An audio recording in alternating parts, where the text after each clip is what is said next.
Hey guys, welcome back to my YouTube channel. I am Deepika and today I am going to do some neat important previous year question of chapter cell cycle and the cell division. आज हम इसके part 1 cell cycle से related जो previous year question है वो question करने वाले हैं. So let's begin and here is the first question that is ये कह रहा है कि identify the correct statement with regard to G1 phase that is gap 1 of interphase. देखो इंटरफेज में जो हमारा G1 फेज है तो उससे रिलेटेड जो करेक्ट स्टेटमेंट है वो हमें पता करनी है. ये नीट 2020 में आया हुआ क्वेश्चन है. ये कह रहा है कि फर्स्ट दे रखा है डीएनए सिंथेसिस और रेप्लिकेशन टेक्स प्लेस. तो क्या G1 फेज में हमारा डीएनए जो है वो बनता है, मतलब वो रेप्लिकेट करता है? तो ऐसा नहीं होता. तो ये किस में होता है? ये तो अपना एस फेज के अंदर होता है. ठीक है, तो ये G1 के अंदर नहीं, एस फेज के अंदर होता है. फिर कह रहा है reorganisation of all cell components takes place. जो सेल के कंपोनेंट है उनका रीऑर्गेनाइजेशन होता है. तो वो कहाँ पर होता है अपना? तो वो अपना G1 फेज में नहीं होगा. इसके अलावा वो कहाँ पर होगा फिर? तो वो होता है अपने माइटोटिक फेज के अंदर. तो इसको कहेंगे कि हम एम फेज के अंदर ये देखने को मिलेगा. ठीक है. फिर कह रहे हैं कि cell is metabolically active, grows but does not replicate its DNA. तो ये बात इन्होंने बिल्कुल सही दे रखी. तो अपना राइट ऑप्शन क्या हो जाएगा? सी. इसमें क्या होता है G1 फेज में सेल जो है अपना मेटाबॉलिकली एक्टिव रहती है, वो ग्रो भी करती है, लेकिन वहाँ पे डीएनए का रेप्लिकेशन नहीं होता है. ठीक है. Nuclear division takes place. तो ये भी अपने माइटोटिक फेज के स्टार्टिंग में ही मतलब स्टार्ट हो जाएगा. ठीक है. सो नेक्स्ट क्वेश्चन इज ये कह रहे हैं कि some dividing cells exit the cell cycle and enter vegetative inactive stage. This is called quiescent stage. This process occurs at the end of. ये कह रहा है कुछ डिवाइडिंग सेल होती हैं वो अपनी सेल साइकिल को एग्जिट कर देती है. और कहाँ से एग्जिट करती हैं? तो वो करती है G1 फेज से. ठीक है. तो इसका राइट ऑप्शन अपना बी होगा. G1 फेज से वो एग्जिट करती हैं और वो एंटर कर जाती है एक इनएक्टिव स्टेज में. उसको बोलते हैं quiescent stage, that is G0 stage. ठीक है. तो ये चीज़ हमें याद रखनी है. तो कौन सी सेल साइकिल में कौन से फेज़ को एग्जिट करती है? तो वो G1 फेज़ को करती है. ये भी नीट 2020 में पूछा गया क्वेश्चन है. Next question is cells in G0 phase terminate the cell cycle, exit the cell cycle, enter the cell cycle या सस्पेंड द सेल साइकिल. तो ये तो वही क्वेश्चन आ गया कि G0 फेज की जो सेल होती है वो सेल साइकिल क्या करती है? एग्जिट करती है. देखो जो कुछ सेल होती है अडल्ट ह्यूमन के अंदर वो अपनी डिवीजन एग्जिबिट करती ही नहीं है. इसका एग्जांपल याद रख लेना, हार्ट सेल. जो हार्ट सेल होती है वो अपना डिवीज़न एग्जिबिट नहीं करती है. और भी बहुत सारी सेल्स होती हैं वो सिर्फ ओकेजनली डिवाइड करती है. मान लिया भाई कोई इंजरी हो जाए या सेल की डेथ हो जाए तो उसको रिप्लेस करने के लिए वो डिवीज़न करेंगी, अनदर अनलेस नहीं करेंगी. ठीक है. यहाँ पे जो सेल होती है वो मेटाबॉलिकली एक्टिव रहती है बट वो डिवीज़न शो नहीं करेगी. ये भी बात याद रख लेना. फिर कह रहा है कि the correct sequence of phases of cell cycle is. जो करेक्ट सीक्वेंस है सेल साइकिल के फेजेस का वो कौन सा है? G1 S G2 या फिर M, या फिर M G1 G2 S, या G1 G2 SM, या फिर S G1 G2 और फिर माइटोटिक आता है. सो राइट ऑप्शन इज ए. सबसे पहले कौन सी आती है हमारी? G1 फेज आता है. तो ये बनती है ना अपनी सेल साइकिल कुछ इस तरीके से. तो यहाँ पे क्या होता है? अपना G1 फेज आ जाएगा. ठीक है. उसके बाद आता है S फेज, फिर आता है कौन सा? G2 phase. उसके बाद आते हैं अपने ये एम फेज, फिर साइटोकाइनेसिस वाला, और यहाँ पे जो है वो हम देखने को मिलेगा G0 फेज. ठीक है. तो ये होता है अपना पूरा सेल साइकिल का स्ट्रक्चर. तो सबसे पहले G1, फिर S, फिर G2 और फिर माइटोटिक वाला आता है. नेक्स्ट क्वेश्चन इज ये कह रहा है कि during cell growth DNA synthesis takes place on. तो मैंने फर्स्ट क्वेश्चन में ही बता दिया था कि जब सेल की ग्रोथ होती है डीएनए कहाँ बनता है या कहाँ रेप्लिकेट करता है? एस फेज के अंदर, G1 फेज या G2 या फिर M phase. So right option is ए.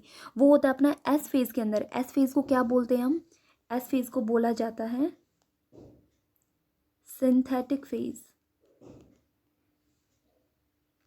ठीक है. एस फेज को सिंथेटिक फेज बोला जाता है. Next question is when cell has started DNA replication fork which check point should be predominantly activated. ये कह रहा है कि जब कोई सेल है उसका डीएनए जो रेप्लिकेशन है वो क्या हो जाता है? मान लो रुक जाता है. तो कौन सा चेक पॉइंट जो है वो एक्टिवेट होगा प्रीडोमिनेंटली? कौन सा चेक पॉइंट एक्टिवेट होगा? तो देखो सेल जब होती है ना तो इसमें क्या है, दो चेक पॉइंट आते हैं. तो मान लिया कि cell has start DNA replication fork और वहाँ पे उसने क्रॉस कर लिया सबसे पहला check point, that is CG1। इसको क्या बोलते हैं? G1 cyclin cell cycle check point. ठीक है, उसके बाद वो एंटर करता है कहाँ पे? एस फेज के अंदर। एस फेज के अंदर क्या होता है? क्रोमोसोम रेप्लिकेशन प्रिपेयर करेगा, मतलब रेप्लिकेशन होएगा ना वहाँ पे। यहाँ पे इतनी बात होने के बाद वो कहाँ एंट्री कर लेता है? G2 फेज के अंदर। G2 फेज के अंदर क्या होगा? सेल जो है, सॉरी ये, हाँ, जो सेल है वो अपना दूसरा चेक पॉइंट के अंदर पहुंच जाता है, जिसका नाम है कौन सा? CM, that is mitotic cyclin.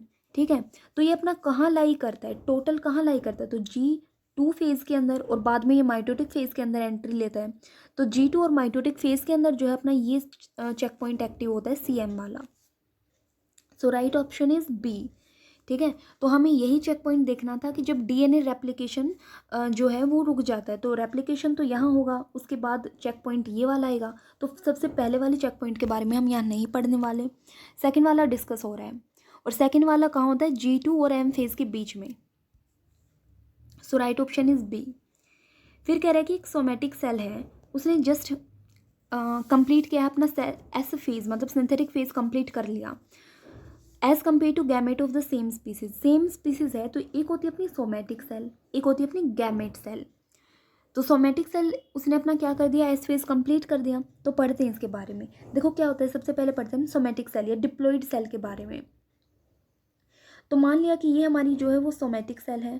ठीक है, तो सोमेटिक सेल के अंदर क्या होता है कि G1 फेज के अंदर डीएनए कंटेंट है, मान लिया 2C है, और जो क्रोमोसोम नंबर है वो मान लिया 2N है।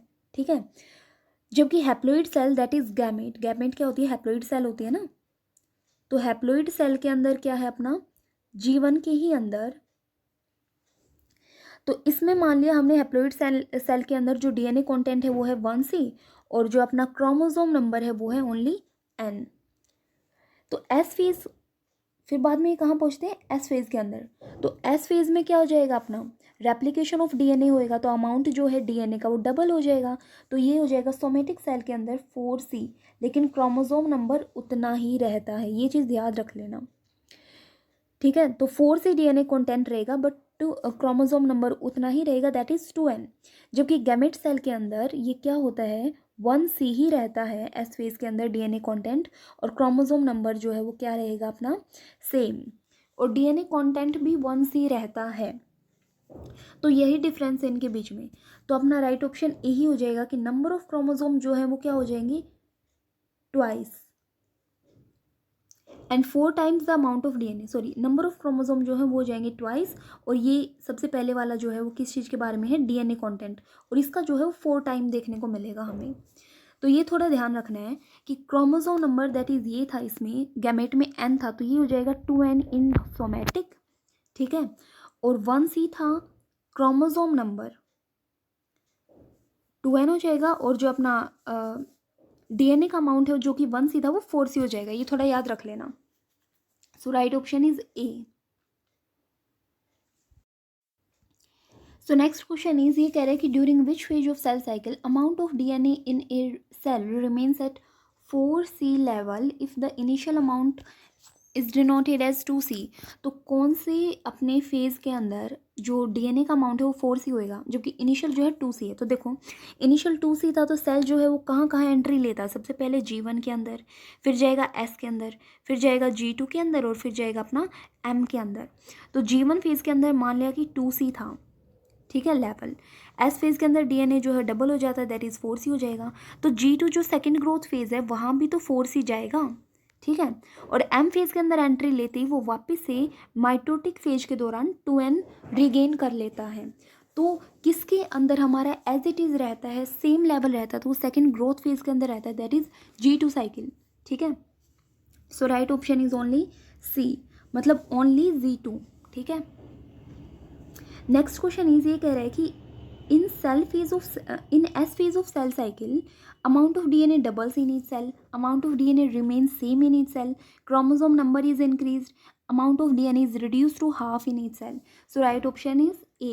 एस फेज के अंदर तो एक मेन बात यही तो याद रखनी है कि डीएनए जो है उसका रेप्लिकेशन होता है, मतलब डीएनए सबसे पहले 2C था तो बाद में 4C हो जाएगा, डबल हो जाता है डीएनए, क्रोमोसोम नंबर सेम रहता है। ये दो चीज़ याद रखनी है एस फेज के अंदर, ठीक है, बहुत इंपॉर्टेंट है ये।